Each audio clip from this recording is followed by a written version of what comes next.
I thought buying an engagement ring would be about the ring itself, the sparkle, the size, the moment it catches the light.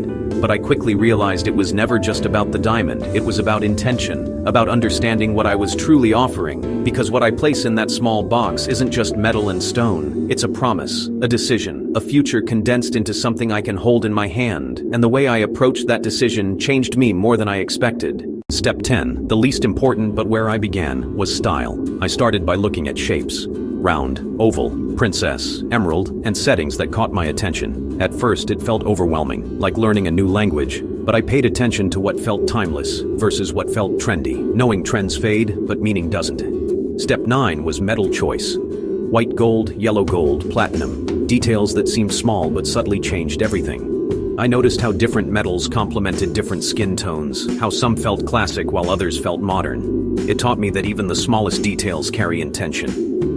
Step 8 was size. I won't pretend I didn't think about it. The number, the visual impact, the expectation, but I had to check myself. Was I choosing size for meaning or for impression? That question shifted how I viewed the entire process. Step 7 was the setting. Solitaire, halo, pave, each one told a slightly different story. I realized the setting frames the stone the same way context frames meaning, and I wanted something that enhanced rather than distracted. Step 6 was learning the basics. The cut, clarity, color, and carat. At first it felt technical, almost detached from emotion, but understanding these details gave me confidence. I wasn't guessing anymore. I was choosing with awareness. Step 5 was budgeting. Not what I could stretch to afford, but what made sense for my life and future. I had to separate tradition from practicality, realizing that the value of the ring isn't measured by how much it costs, but by what it represents. Step 4 was observation. I paid attention to her, what she wore, what she liked, the subtle details in her style. One day I noticed the jewelry she reached for most often, and it told me more than any guide ever could. It reminded me that this wasn't about me, it was about her. Step 3 was patience. I didn't rush the process. I looked, compared, learned, stepped away, and came back.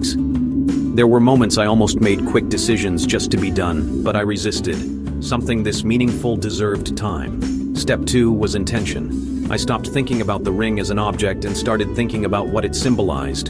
Commitment, trust, a shared future. That shift made every decision clearer, because I wasn't just buying something. I was representing something. And then there was step 1, the most important, the foundation beneath it all, clarity of heart.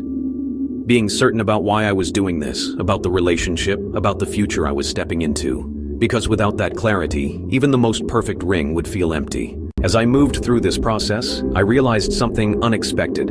It wasn't just about choosing a ring, it was about becoming the kind of man ready to give it. Thoughtful, intentional, grounded in my decisions. The day I finally held it in my hand, it didn't feel like a purchase. It felt like a moment of alignment. Everything about it made sense, not because it was perfect, but because it was chosen with purpose. And when the time came to give it, the details, the cut, the size, the setting, faded into the background. What mattered was the meaning behind it, the intention carried in that small, powerful gesture. In the end, buying an engagement ring taught me more than I expected. It taught me patience in a world that rushes decisions, clarity in moments that could easily be driven by pressure, and the importance of intention in everything that truly matters. And through that process, I didn't just prepare for a proposal.